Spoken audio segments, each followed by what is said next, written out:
didn't have restrictions of that kind, we might we might face the possibility of a firm being removed from the market. Right. Well, given that the dominant shareholder is ruled out in the MOM model, what interest does the government have in a 51% holding of the company? We don't have a possibility of a dominant shareholder. Why 51% should be held by the government? Well, I think it has to relate to a wider place of these organisations in the economy and the role of the political administration in the economy itself. The economy needs lawmakers and public servants that have some comprehension of what it is to manage a commercial enterprise in a competitive environment. New Zealand, looking back over its administrations, has not always had this. In order to bring down rules and regulations that relate to commerce, it is really useful that these are honed by good thinking, of course, and excellent public policy, of course, but also by the practicalities of managing a company in a competitive commercial environment. And our administrations, if we look back over our history, and in administrations I think of at the government of the day plus the public servants of the day, have not always had this. And so one way and one thing that 49% ownership can give, or 51% ownership can give, is that a government of the day is in fact in touch with a certain set of firms, albeit at arm's length, with respect to their activities and with respect to the problems they face and with respect to the environment that they face themselves in. And thus it's an argument, I think, for ownership of 51% to say that the government is going to learn from the SOEs. And I do know of one example where we probably wouldn't have one market now in New Zealand if it were not for the fact that SOEs, CEOs were able to explain to the government exactly what was happening. And so I think that this is a really serious issue. Of course, if we look up a textbook, it says the government should not own an asset, should not own a firm, because it gives it a conflicting objective in the sense of regulating it. I mean, do you want more money from it, or do you want to regulate it? So there's a trade-off between the two.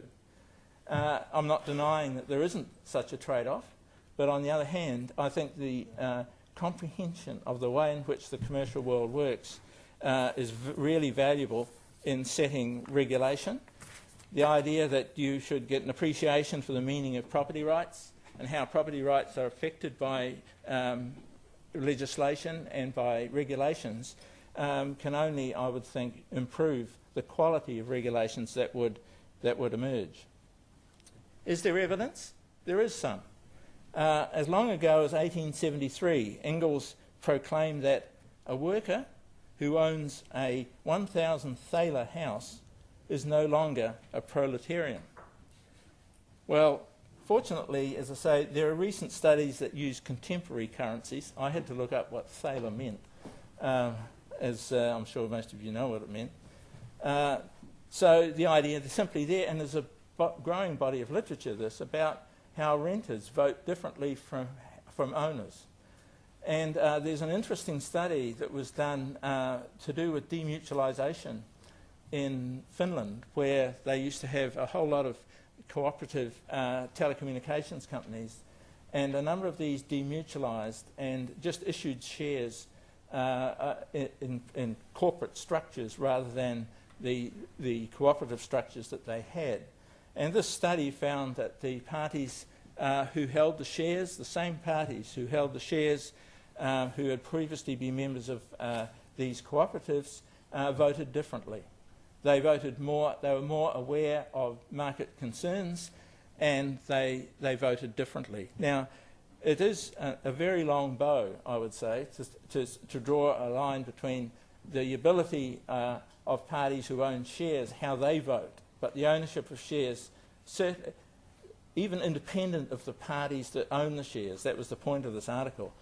I mean, some people own shares because they like them. These people just own shares just instead of owning proportion of a cooperative, and their behaviour changed with their direct ability to own shares and all that went with that. And so it is a long bow, as I say, to say that this is a factor that is relevant to the 51% ownership of SOEs, but I think it is. There's another issue. The key to MOM is that government appointees hold a voting majority on the board. So the other issue is the board. One classic story on functions of the board is that it is the role of the board to appoint and monitor the CEO, to sign off on strategic direction and make major investments in risk management.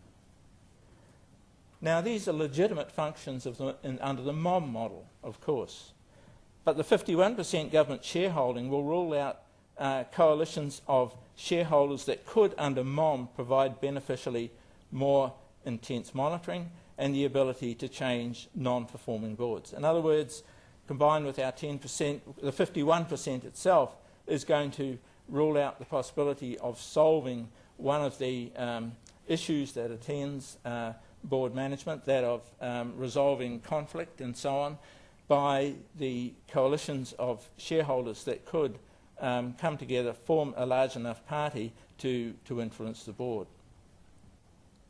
So the 51% shareholding is an issue there. You could have a board that has coalitions formed, like two 10% parties, they're allowed to collude on their shareholdings, could get together and form a coalition, but nevertheless the government will have the final say. But it should still allow for some coalitions to be formed that might beneficially influence the board's actions.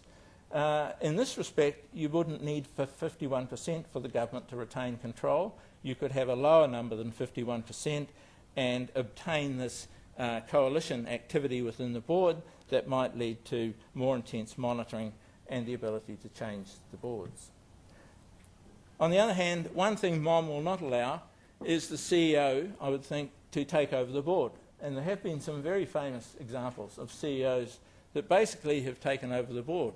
So the idea the board is employing the CEO and setting the rules by which the CEO works is upset by a number of current settings. Probably the most prominent is that of Eisner for Disney, who went in with much fanfare as the CEO, basically started turning the company around, and then started appointing very close friends of his. These people included a principal of his elementary school that his child went to. His personal lawyer was put on the board. This personal lawyer was also dealing with employment contracts, including the CEO's employment contract. So it was all a nice big muddle by the time Eisner had finished, because the CEO was able to dominate the board.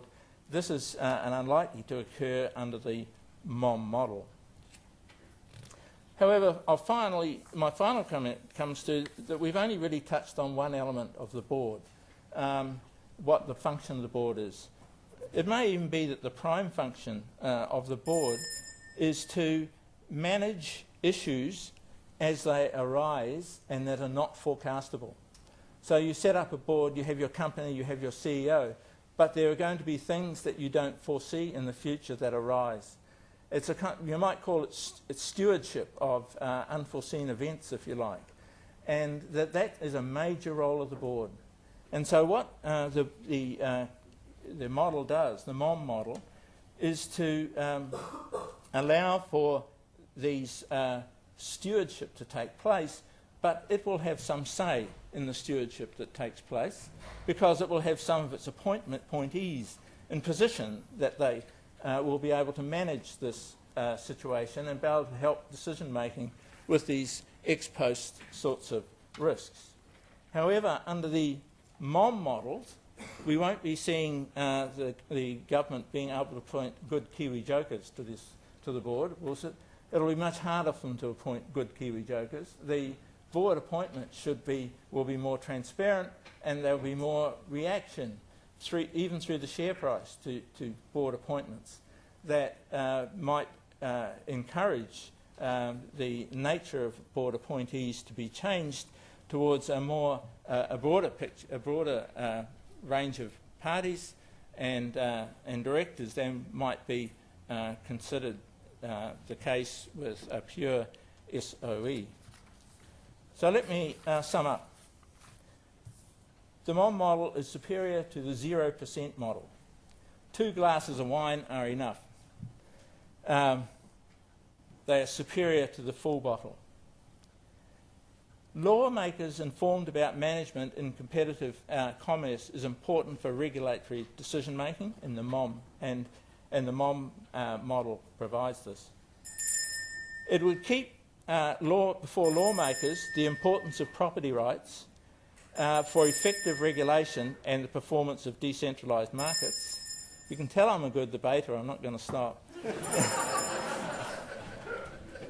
There is a question about the 51% holding of government with minority shareholding. It could be reduced somewhat, but not to 0%. My final line is that MOM does not stand for mum. In New Zealand, MOM, they actually both have a constructive contribution to make, but MOM is a constructive way forward from the SOE model that we have now, and it need not, and in my argument, there are strong points to be made that it should not go to 100%. Thank you.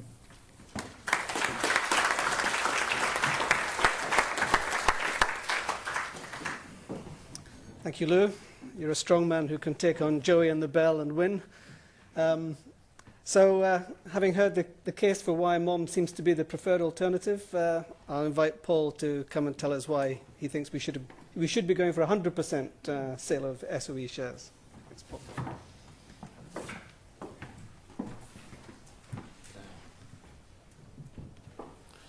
Okay, thanks. Look, it's terrific to be here and terrific to see so many of you who've come. It's a hard ask, this one, I know. In fact, I'm moderately disappointed not to have any protesters out the front. I don't know what we have to do to maybe next time we can get some of those. And I say that because I'm sure we've all seen the polls that tell us that most of the New Zealand public don't want the Crown to sell even half of the assets, let alone all of them. So let's accept that the position that we've ended up in is a political compromise that reflects that, and let's not even try to pretend that the 50% we're headed for is a sensible economic solution. I don't think anybody thinks that it is.